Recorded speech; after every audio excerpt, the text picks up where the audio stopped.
Yeah, this is Point Black coming in hard and off the car. We have another one coming in here by the minister, and we're gonna let the minister do the talking on this one and bring it in on this matter. So here's something that we need to look at in more ways than one as the minister deliver his speech. So without further ado, let's look in. I know you want to kill me, but I just raised the price.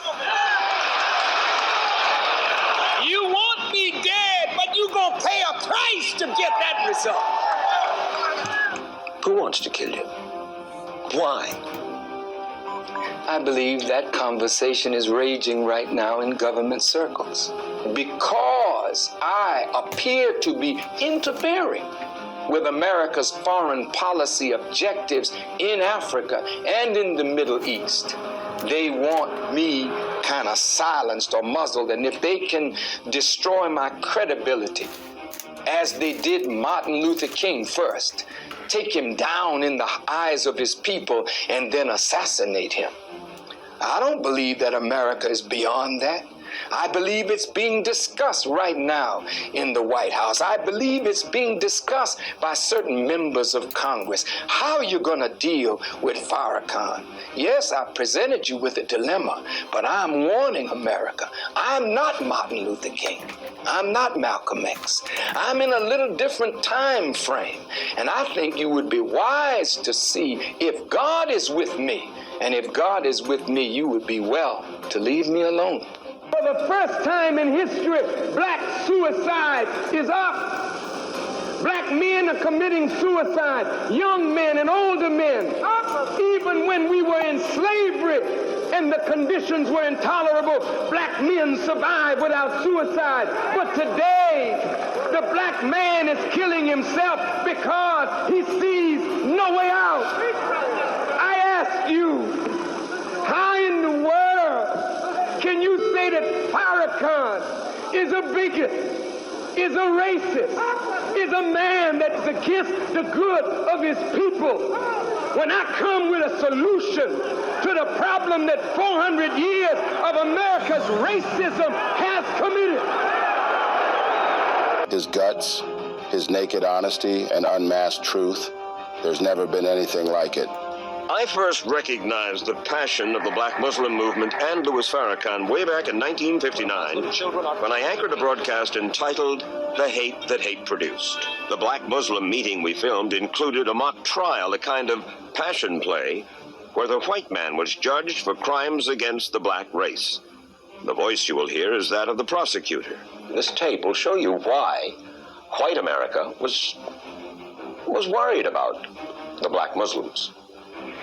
I charge the white man, ladies and gentlemen of the jury, with being the greatest murderer on earth. I charge the white man with being the greatest peacebreaker on earth. I charge the white man with being the greatest adulterer on earth. I charge the white man with being the greatest troublemaker on earth. So therefore, ladies and gentlemen of the jury, I ask you, bring back a verdict of guilty as charged. I'm sure you remember that. You wrote it. Yes. And you believed that then? Oh, yes, I believe it now. History is not false. If he says that the white man did all these things, I did not write the white man's history. That history is written in murder, in the bloodshed of the darker peoples of the world, and even in the bloodshed of your own people. Louis Farrakhan, the one-time enigmatic leader of the Nation of Islam and a black American activist, was a figure who crackled remarkably with electric energy. His fiery rhetorics and unapologetic stances made him a lightning rod in American society, particularly feared by the establishment. Do you still believe in separation of the races? I believe, Mike, that if we can't get along in peace, then we should separate. We have serious differences that are exacerbated now over time between black and white. The question that we have to answer, are those differences irreconcilable? Are they? I don't know. Have we tried as hard as we could to reconcile them? And if we have, and we cannot, then separation would be the best answer. But you are suggesting that it's basically the white man's fault. Oh, no, Mr. Wallace. I'm not going to say that. Because justice would not be served if I said it was all the fault of white people. Reason that we have to take some blame in this ourselves. As black people, we can't sit around waiting for white people to do for us what we should be doing for ourselves. And our failure to do this is our fault. White folk have done bad by us in the past. Yes, that is true. And they do some bad by us today. But if we did better by ourselves today, we could help to reconcile this difference. Farrakhan's call for black men to do better for themselves was the theme of his Million Man March. This was the year 1995, October 16th, when Farrakhan called for a 1 million man march. This was held in and around the National Mall in Washington, D.C. On this date, all blacks were encouraged to stay home from their usual school, work, and social engagements in favor of attending teach-ins, focusing on the struggle for a healthy and self-sufficient black community. The man Farrakhan was active on all forums to make sure that his message for black liberation was well heard. The young lady said she's afraid of violence. And isn't it sad that we who have been the victims of so much violence, now whites fear violence from us? We do not have a history of killing white people. White people have a history of killing us. See? And what you fear, may I say this, sir? What you fear, and it's a deep guilt thing that white folks suffer. You are afraid that if we ever come to power, we will do to you and your fathers what you and your people have done to us. And I think you are judging us by the state of your own mind, and that is not necessarily the mind of black people. Getting back to what she said, what exactly do we have a problem with? Before you made a statement, you said that I think that, well, not I, you said that white people think that you're inferior to us. I don't believe that. I'm part of the youth of America. I am not prejudiced. I feel more prejudiced right now than I've ever felt. It becomes apparent more and more as we listen to each other and try to talk to each other that we don't perceive reality the same. And as we're talking about either reconciling differences or separating, it becomes clear that if two people are looking at the same thing and perceiving it so differently, then the two people are operating under a different stimulus. And so when the young lady says, I am prejudiced, to be prejudiced means to judge before the fact. After 400 years of living and experiencing, we're not prejudiced. We are looking at the reality of what we have suffered and continue to suffer. When criticized for visiting the Middle East, this was Louis Farrakhan's response. Farrakhan says he does not worry about what the government thinks of his traveling to Tehran, where he spoke to millions of Iranians celebrating the 17th anniversary of the Islamic Revolution, an uprising that led to the taking of the U.S. hostages, or about his much publicized visit to Baghdad to confer with Iraq's Saddam Hussein. He didn't go to Egypt, where Sadat and Begin made peace, a Muslim and a Jew. He didn't go to Jordan, where King Hussein and Shimon Peres have made an accord. He didn't go to Israel, where Arafat and Rabin finally shook hands, instead of just going to a lot of dictatorships. To go to a democratic country where Jews and Muslims are beginning to reconcile might have been a wonderful sign for you, Minister Farrakhan. to show to the world. If they're on the road to reconciliation, that's fine. But, you know, there's also the possibility of my being assassinated overseas. Egypt right now is a place that is very, very volatile. And I thought that in that surrounding, it might be the best place for me at this time. If I went to Israel, I don't think Israel would be the best place for me to be at this time, considering the view that most Jews have of Louis Farrakhan. You go to Nigeria, which is, if not the most corrupt nation in Africa, and it is, it could be the most corrupt nation in the world, Minister Farrakhan. Oh, now, Mr. Wallace. It is the most corrupt nation that I have ever covered.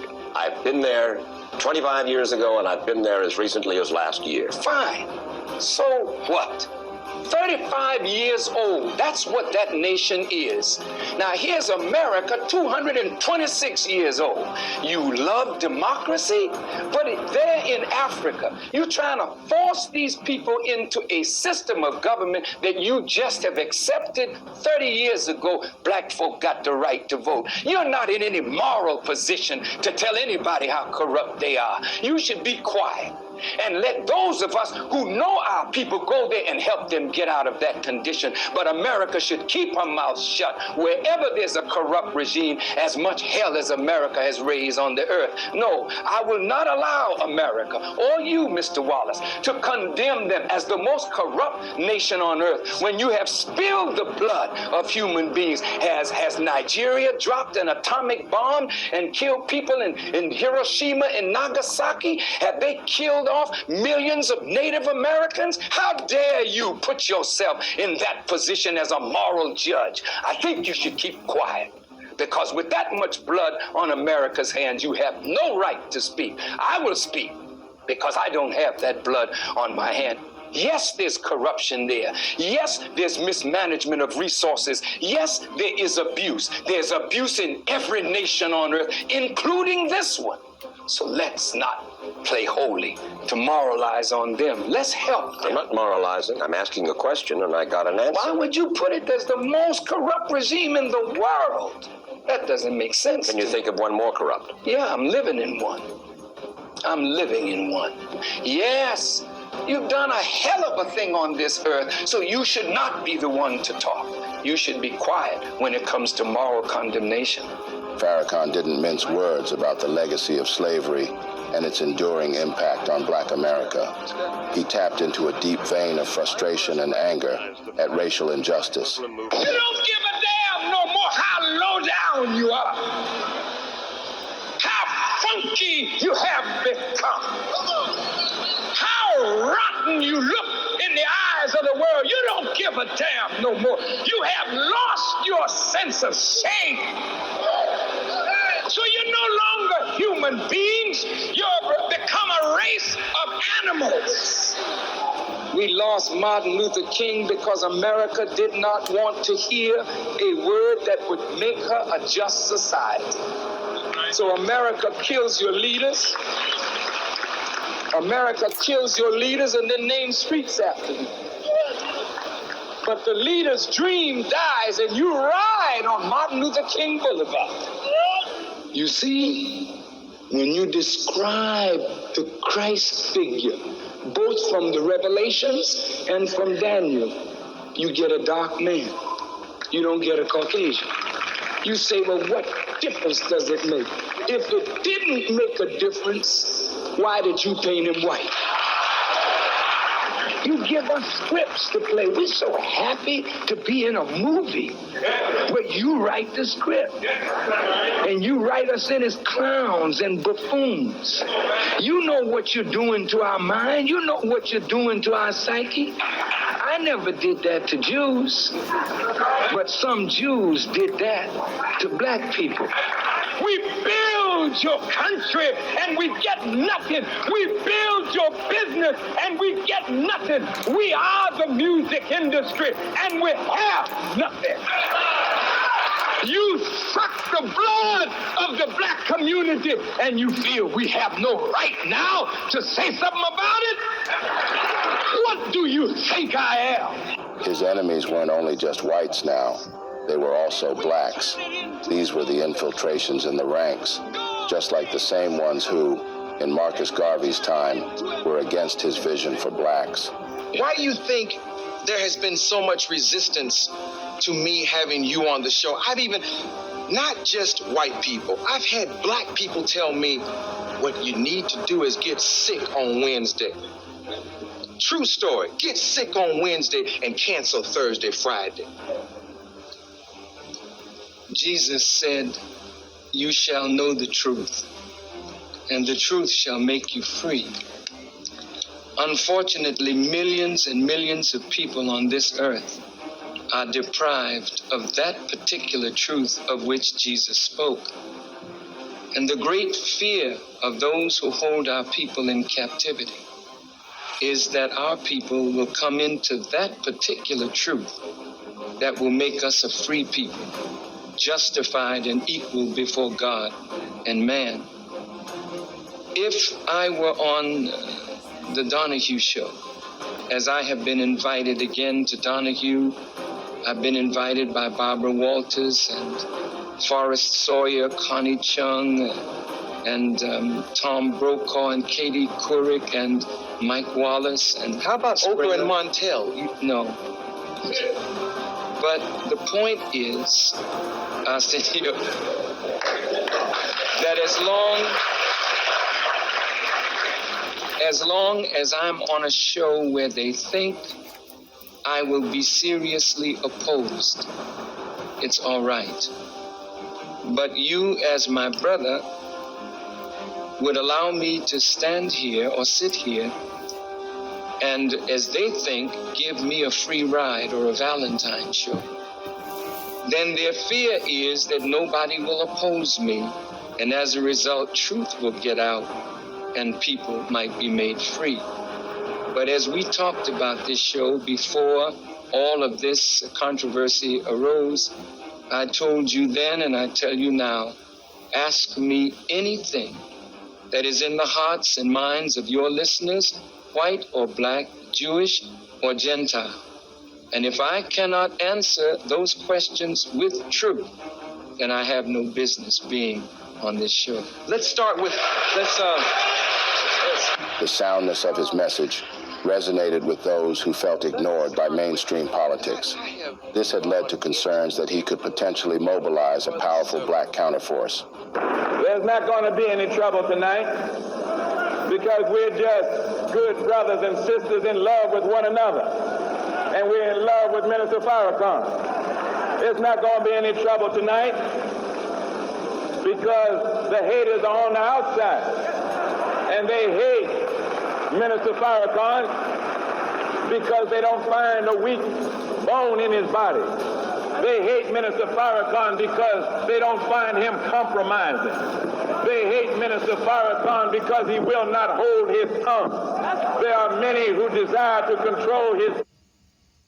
I want to buy your house. I can pay you cash for your house, no matter what condition it's in. There are many who desire to control his tongue, to censor his tongue. But his tongue is controlled and dictated by the spirit and the power of Almighty God Allah.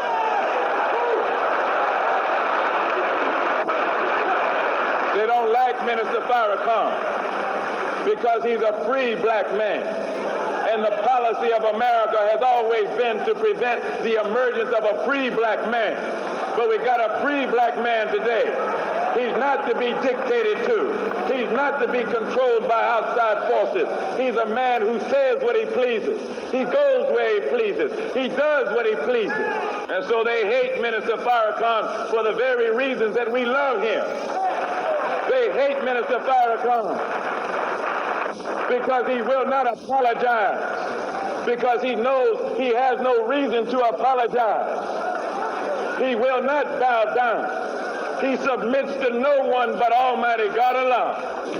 Farrakhan has become a very controversial figure. But to be controversial is not a bad thing. In fact, because of the controversy swirling around Louis Farrakhan, I want the black leadership to know and black people to know I feel very privileged to be so controversial, because I am walking in good shoes. Jesus appeared in the Roman Empire and his message was controversial. Moses appeared in Egypt and his message was controversial. Whenever a man speaks against the popular version of the truth, then he's considered controversial.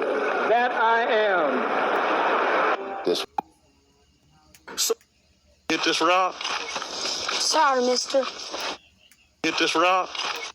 So it seems the extreme far leftists and Biden have just tried to assassinate former President Donald Trump to get rid of their competition. What do you know? Snakes. Check it out. And then the worst president in the history of our country took over. And look what happened to our country. Probably 20 million people. And you know, that's a little bit old, that chart. That chart's a couple of months old. And if you want to really see something that's said, take a look at what happened.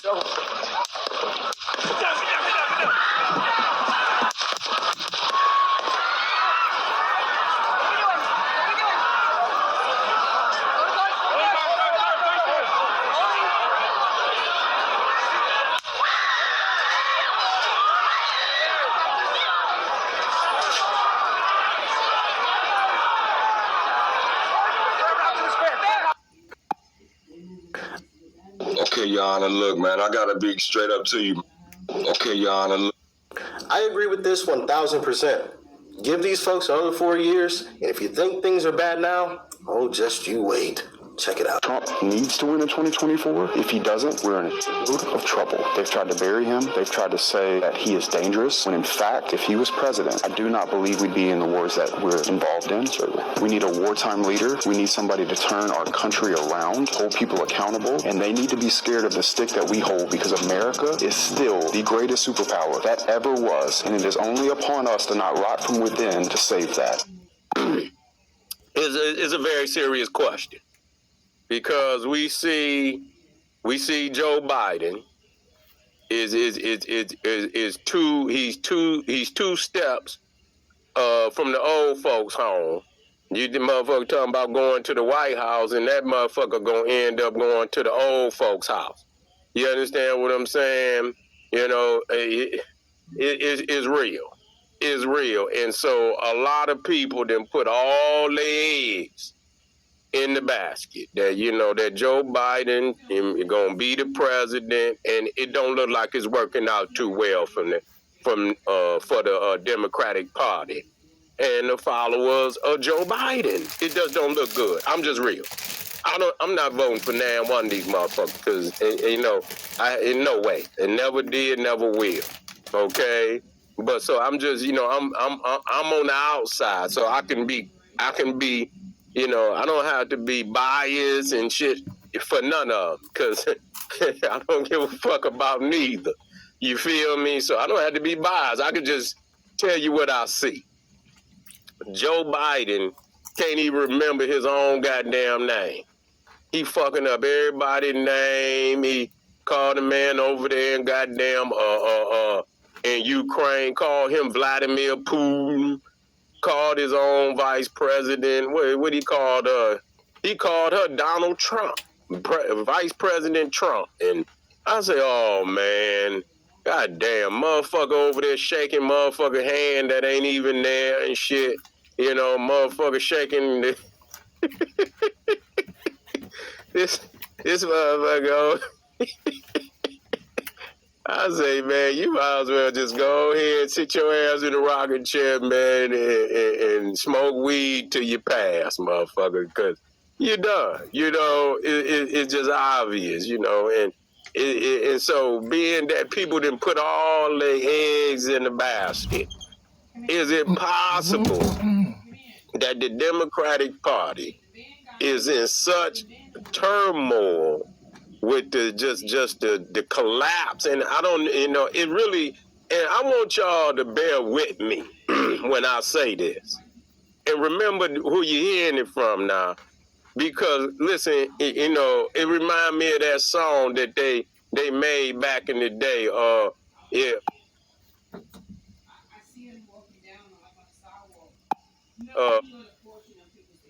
What's it called? We all in the same gang. You know what I'm saying? Where they had a lot of artists. I believe it was from the West Coast. It was like self-destruction. You know what I'm saying? And so you got to understand, when they came in, they all in the same gang.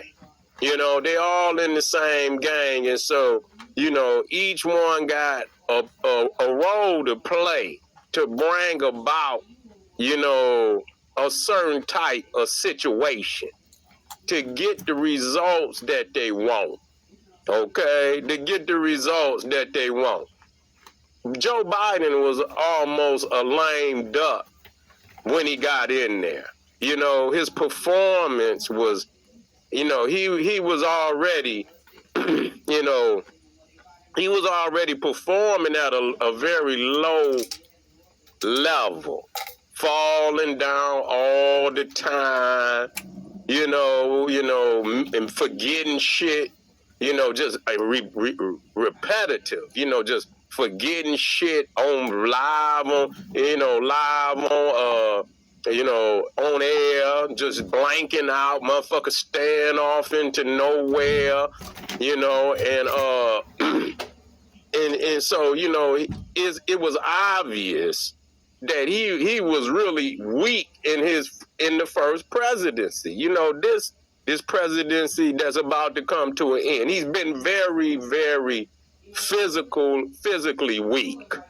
Just be real, physically weak. And so that's real.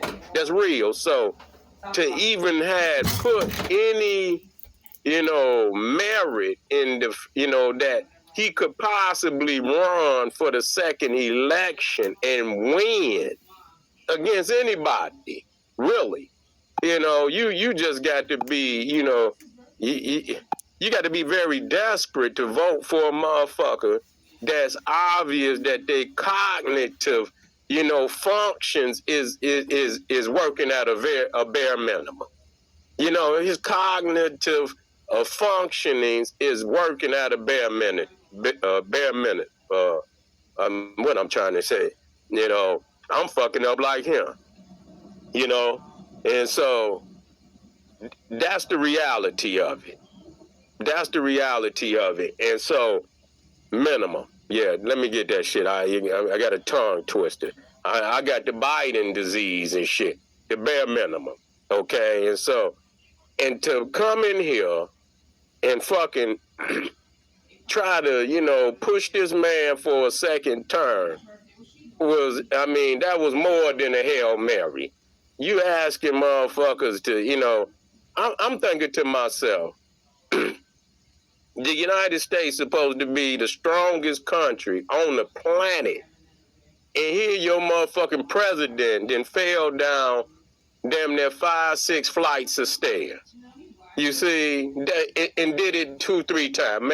Man fell off the goddamn bicycle in front of the world. The motherfucker was just standing there, man. The motherfucker just, it was just standing there, man. Goddamn, the motherfucker then fell off the goddamn bicycle. And then just recently, the man was on stage and they say something was down there, and it very well may have been. And it probably would have tripped anybody up. But the fact that, goddamn, when you fall, see, a young motherfucker fall, okay, they fell, we hop right back up and shit. Motherfucker, when you fall, motherfucker scared you done broke a goddamn thigh bone and shit. You know what I'm saying? You ain't just falling, motherfucker. You too old to be falling like that, man. You know, motherfuckers scared, you know, and we just being real. We not trying to make fun and shit, man. You too old to be falling down like that. You know what I'm saying? Because you gonna fuck around, break your thigh bone, break your hip, you know, and shit like that. So you're feeble. You're feeble. Just being real. We being real now. We being real. You're feeble. And not only are you physically, your mind is leaving you, man. We just have to accept it what it is. You know, we just have to accept it for what it is. And they should have saw this shit. They should have already been planning to replace him. You know, they should have. But again, you got these elitists that are in there.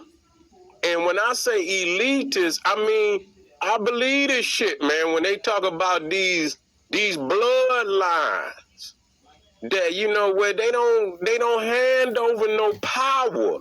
These motherfuckers is like vampires, where they maintain control until they die. Okay, I'm being serious with you. You know, wait a minute. I'm gonna just look this shit up. Let me see. Chuck Schumer. Yeah, here you go. How old is this motherfucker?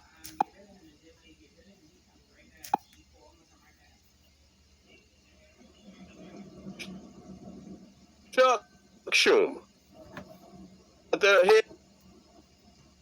He's 73 years old. Okay. Yeah. Listen. The other Nancy Pelosi. Nancy Pelosi, 84 years old. She older.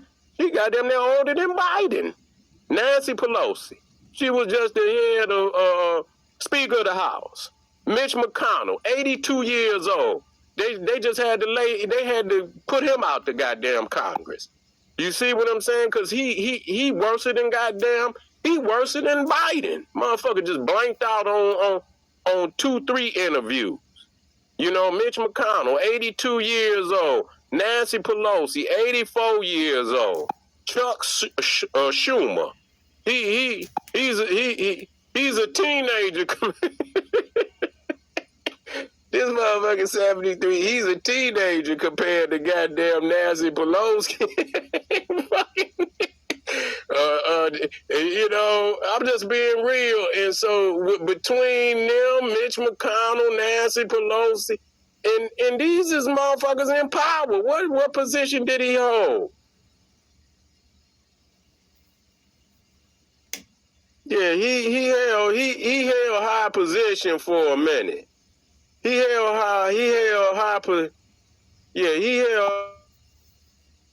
high position for a minute, you know, out there. And so, you know, what the fuck, man? It's just obvious that they do not want no youth.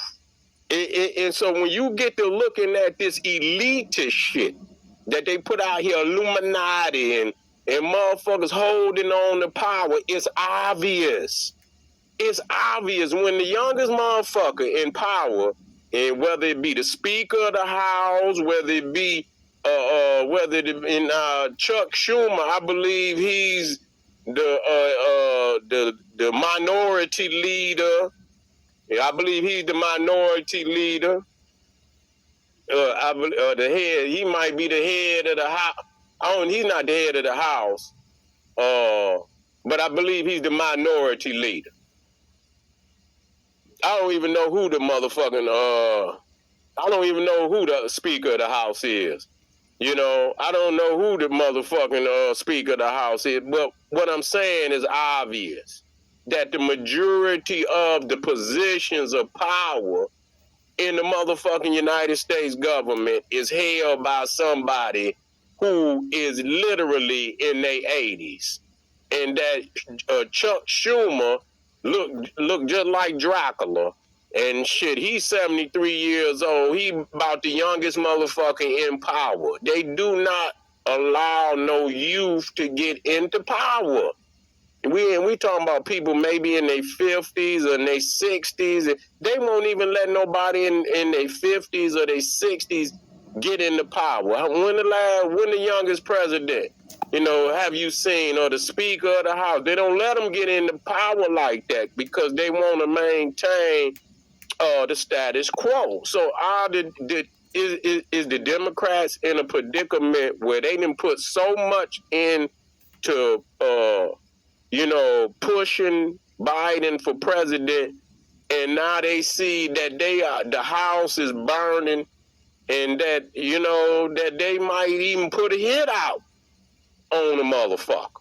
You know what I'm saying? That they in a predicament where they might even have to put a hit out. Is this the first time that it been done? No.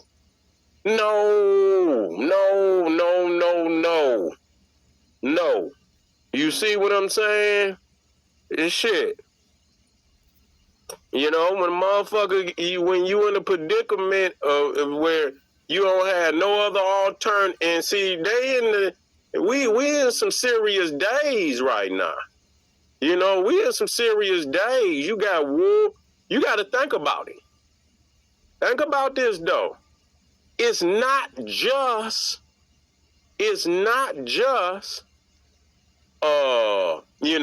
Biden maybe not being able to perform his office. It's the fact of what they got invested in Ukraine. You see? It's a lot of them motherfuckers in cahoots with Biden.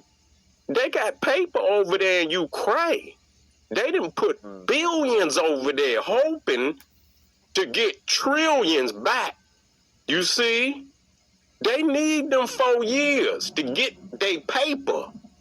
They need them 4 years to get their paper. Not